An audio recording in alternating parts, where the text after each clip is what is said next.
자, 맥 짚고 시작하도록 하겠습니다. 저는 플래너 작성이 어느 정도는 필수라고 봐요.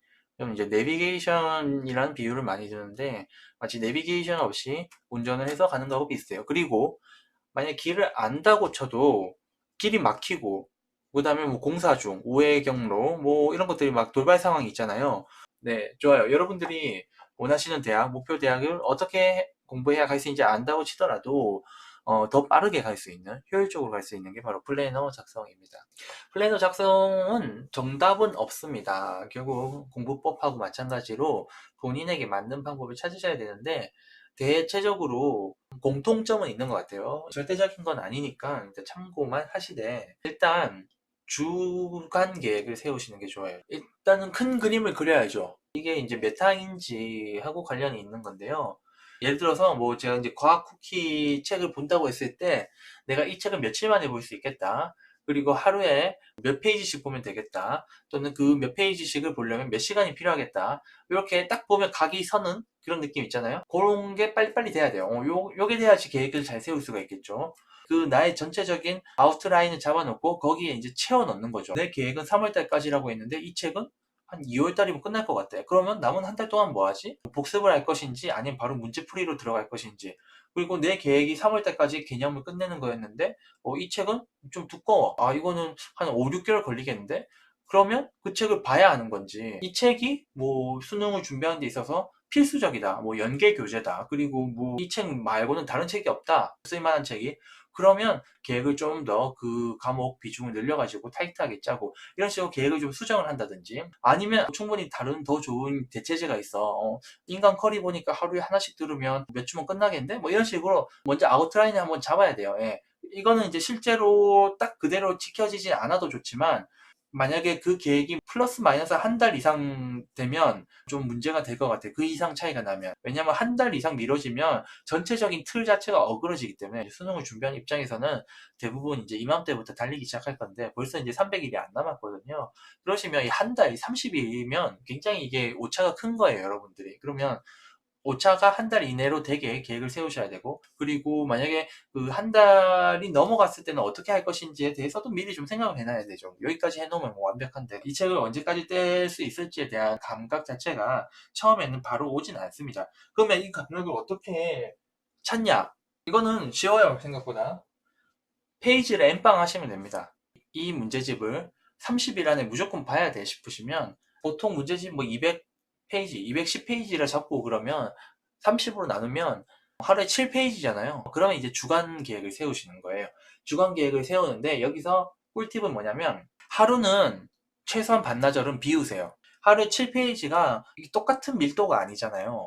아, 지금은 뭐 7페이지 뭐 30분, 1시간 만에 끝나는데 나중에 좀 어려운 연습 문제 같은 거 풀다 보면 7페이지 푸는데 뭐 3시간 걸릴 수도 있어요. 그리고 하다못해 내일 무슨 일이 벌어질지 모르는데 대부분은 계획했던 거를 다 못해서 문제가 되지. 그러기 때문에 최소 저는 이제 반나절에서 하루 정도는 계획 없는 날 또는 조금 쉬어가는 날을 만들어서 그 반나절 내지 하루 비워놓은 날에 그걸 하면 시간이 촉박해도 잠을 줄일 것인지 뭐 이게 아니고 그 하루 정도 내가 예비를 뒀기 때문에 그날 하면 된다는 생각이 있기 때문에 전체적으로 페이스가 흔들리지 않고 쭉 갈 수가 있어요. 뭐 밀린 게 없다고요? 그럼 그날 자유시간을 가지세요. 시간이 많이 남는다. 저는 이런 경우에는 그 다음날 거 또는 그 다다음날 걸 하고요. 중간에 계획표에 더 추가로 넣어도 되죠. 원래 이제 계획은 처음에는 더더군다나 시행착오를 겪습니다. 예, 겪으면서 이제 본인의 그 예측치를 실제 현실하고 이제 싱크로나이즈를 하셔야 되는 거죠. 플래너 원래 수정하는 거예요. 예. 플래너 수정하는 거에 대해서 금기시하거나 어려워하시면 안 돼요. 거기에 너무 부담 갖지 마세요. 계속 이제 다듬는 거예요. 예. 그리고 오히려 계획은 다듬으면 다듬을수록 더 정확해지고 본인이 원하는 본인에게 적합한 계획이 됩니다. 플래너는 더러우면 더러울수록 잘하시는 거예요. 저의 계획표를 다시 한번 공개를 해드리도록 하겠습니다. 자, 이거는 이제 제 고등학교 3학년 때 썼던 계획이고요. 1월 17일부터 23일까지 계획. 그래서 이제 월요일 주간 단위로 계획을 세웠죠. 처음에는 이제 저도 하루에 내가 얼만큼 공부를 할 수 있을지도 모르고 잠을 몇 시간 자야 나한테 충분한지도 모르고 그렇기 때문에 약간 워밍업 수준으로 첫 주는 이렇게 넘어가고 이제 조금씩 밀도가 올라가죠. 이렇게 뭐 시간대별로 이렇게 공부를 했습니다. 이거 체크가 안 돼 있는 거는 잔 거예요, 그냥. 아니면 앞에 게 밀려가지고 앞에 거 하느라고 그랬을 경우도 있고요. 이게 이제 고3 때 플래너고, 이거는 아마 처음 공개를 하는 것 같은데 2018년 제가 이제 재수학원 다니기 전에, 그러니까 이거는 제가 수능 공부를 해야겠다고 생각한 그 굉장히 초창기 시절, 학원 가기 전까지 제가 혼자서 계획을 세우면서 독학하던 시절, 이때도 이제 1월 1일부터 했죠. 국어의 기술부터 국어 개념을 잡았습니다. 예, 그래서 패턴 1, 1단원이죠.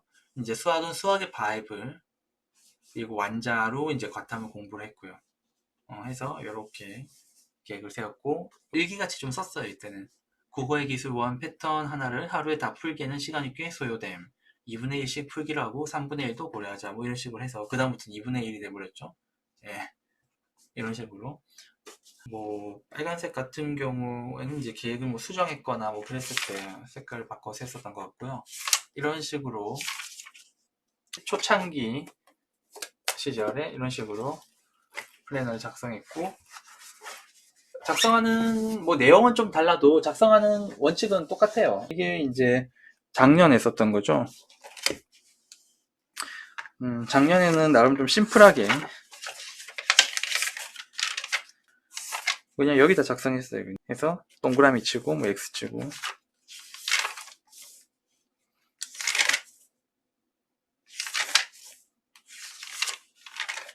올해도 다이어리는 있습니다만, 올해는 제가 이제 본격적으로 계획을 세워서 공부를 하고 있지는 않아요. 왜냐면 계획을 세울 수가 없어요. 왜냐면 회사를 가야 되기 때문에 계획을 뭐 다 못해서 더 시간 내고 뭐 그럴 수 있는 상황이 아닙니다. 그리고 빨리 끝났다고 놀 수 있는 상황도 아니에요. 예, 그냥 계속 시간을 풀로 꽉꽉 채워서 해야 되고, 그래서 이 다이어리는 하나도 안 썼어요.